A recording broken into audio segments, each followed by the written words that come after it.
Hi there, and welcome to the post-match reaction from Ibrox. From This Is Ibrox, where Rangers have closed the gap to the league leaders to 3 points with a 3-0 win at home over Livingston. I'm joined by Craig Dennett. Craig, we'll get straight into it. What was your thoughts on that game?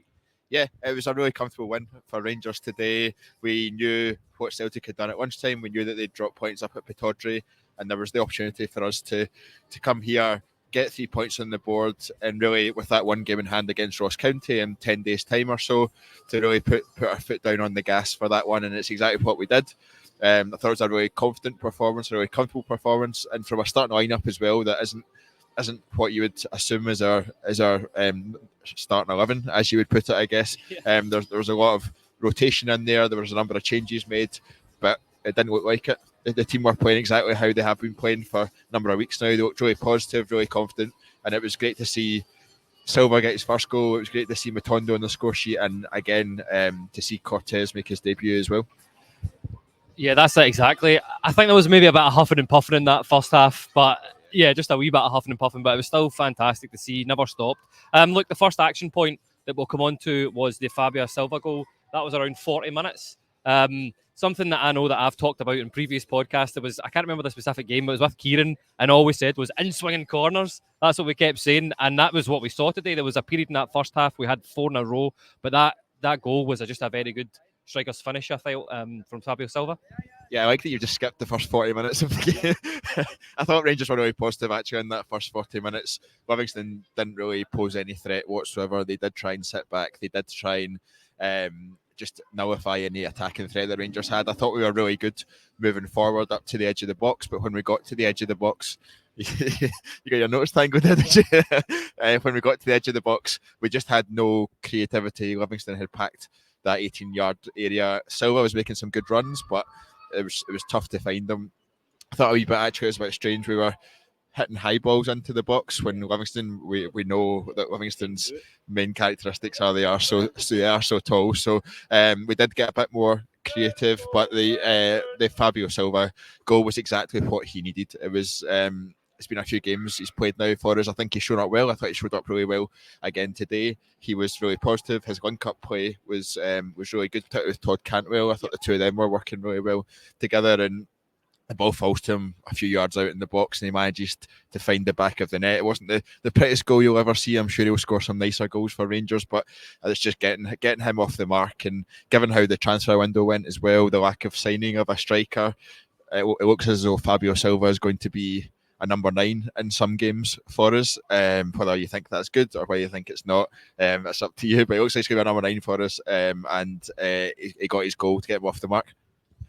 Severe backtracking from Mr. Dennett there, who tweeted, "We need a number 9" about 2 minutes before Fabio Silva scored. So I'm putting that out there. And like buses, another goal came about 2 minutes later from Rabbi Matondo. I feel like this is a goal that he's been trying to score all season.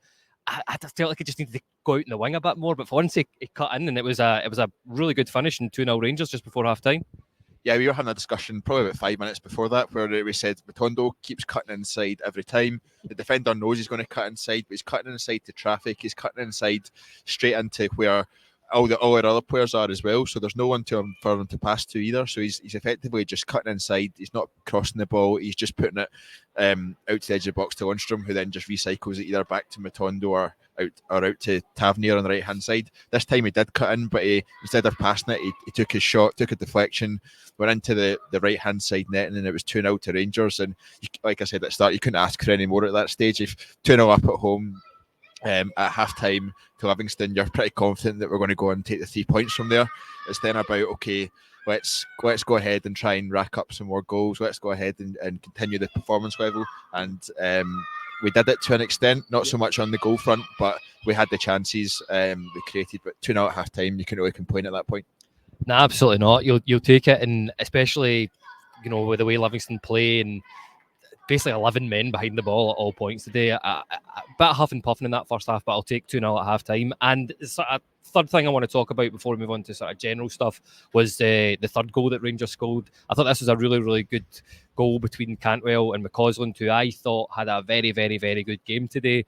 Ball into McCausland, he finds Cantwell back to him, and sorry, McCausland to Cantwell to McCausland, they pass it back to him, and Cantwell scores that excellent third goal.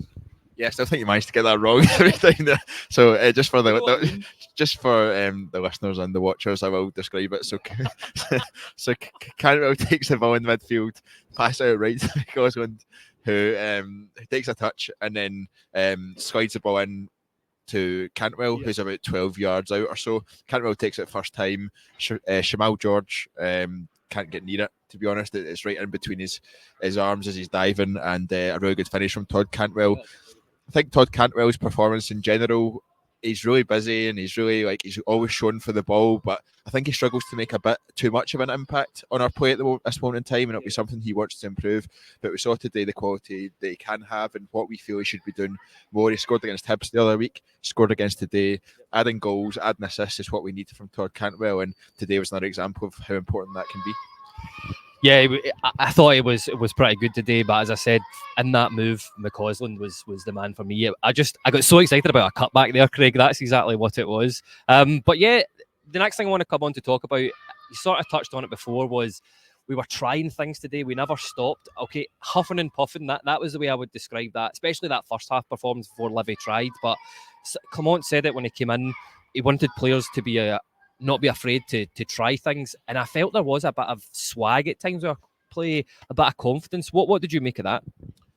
I mean, to be fair, it's Livingston at home, and they've went on a long run of games without having a win.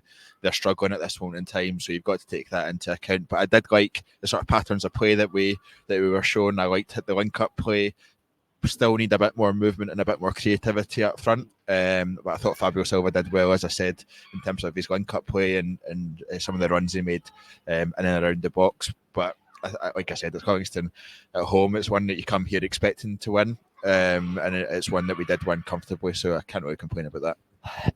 Yeah, maybe it's coming from the point that the other half of the city have dropped points before and we've not put the pressure on them. I just felt that today, it had not banana skin written all over it, but because we're playing the bottom of the league, that team has been accused of not having the bottle, the nerve to go and get points back. But I'm glad we've closed that gap today. Look, Craig, it wouldn't be a podcast. We've had a debut from Oscar Cortez today.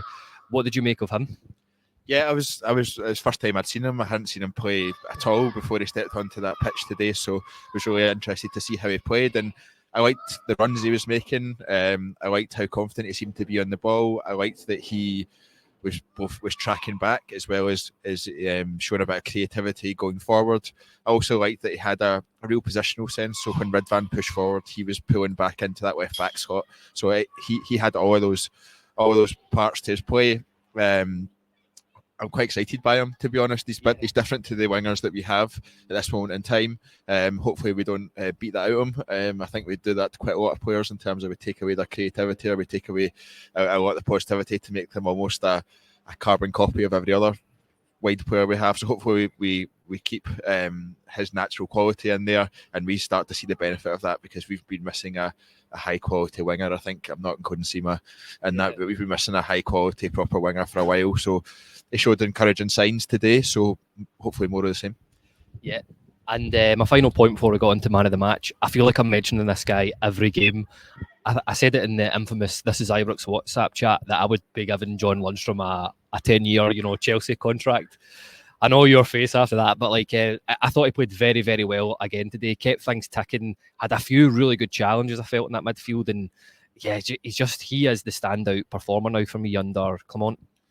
Yeah, I think he's the one you can rely on. He's the 7 or 8 out of 10 every week that you can rely on. He's really positive. He's driving us forward. He's driving our play in a lot of areas, and he's doing the defensive work as well. So I wouldn't give him a 10-year contract. I'd maybe stretch to 2 at a push. I get carried away sometimes. 1 definitely, but 2 at a push. But yeah, I think John Lundstrom's absolutely revitalised under Fleet Clement, and hopefully he continues that form, because it's been really positive for us and it's making a real difference to how we're playing as well. And before we wrap up, Craig, man of the match. I'm struggling for this, but I'd love to know who your man of the match is.